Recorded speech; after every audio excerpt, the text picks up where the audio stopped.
بسم الله الرحمن الرحيم.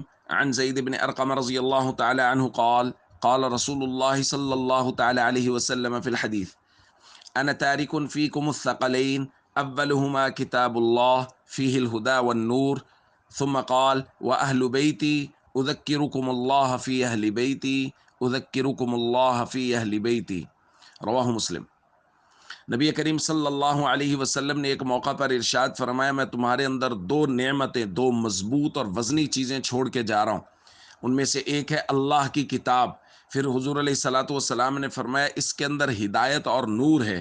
پھر فرمایا فخذوا بکتاب اللہ، اللہ کی کتاب کو مضبوطی سے پکڑو، واستمسکوا بہ، اس کو مضبوطی سے تھام کے رکھو۔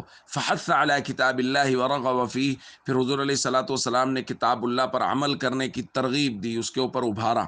ثم قال، پھر حضور نے فرمایا واہل بیتی، اور میں دوسری چیز جو نعمت تمہارے اندر چھوڑ کے جا رہا ہوں وہ ہے میرے گھر والے، میرے اہل بیت۔ اور پھر حضور نے فرمایا میں تمہیں اللہ کی یاد دلاتا ہوں اہل بیت کے بارے میں، اذکرکم اللہ فی اہل بیتی، اور میں اللہ کی یاد دلاتا ہوں اپنے گھر والوں کے بارے میں۔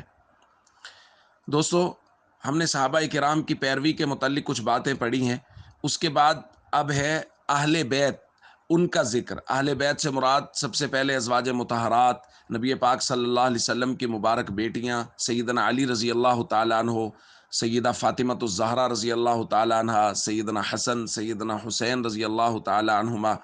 یہ نفوس قدسیہ اہل بیت کے اندر داخل ہیں، اور اسی طرح ان کی اولادیں۔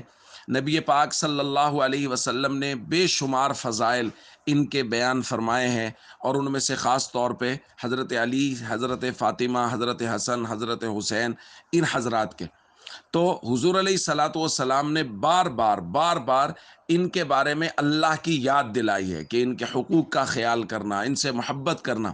اب اگر کوئی شخص صرف صحابہ کو مانتا ہے، صحابہ کی بات کرتا ہے اور اہل بیت کی بات ہی نہیں کرتا، یا وہ اہل بیت کو مانتا نہیں ہے، تو اس کا اسلام سے کوئی تعلق نہیں ہے، کیونکہ اسلام ایسا دین ہے جو صحابہ اور اہل بیت دونوں سے آیا ہے۔ یعنی گھر کی باتیں بتائیں اہل بیت نے زیادہ تر، اور باہر کی باتیں بتائیں صحابہ کرام نے، تو یہ مکمل دین ہوا۔ بعض لوگ صرف صحابہ کی فضیلت بیان کرتے، ایک حدیث صحابہ کی فضیلت میں یا 10 حدیثیں صرف صحابہ کی فضیلت کے بیان کی، اور صرف صحابہ کے فضائل کو ہی مانا۔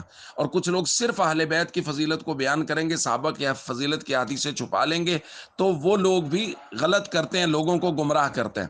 اس لیے ہمیشہ صحابہ اور اہل بیت دونوں کا دامن تھام کر رکھنا چاہیے، محبت اور پیار کا رشتہ رکھنا چاہیے، تاکہ قیامت والے دن ہمارا حشر صحابہ اور اہل بیت کے ساتھ ہو۔ السلام علیکم ورحمۃ اللہ وبرکاتہ۔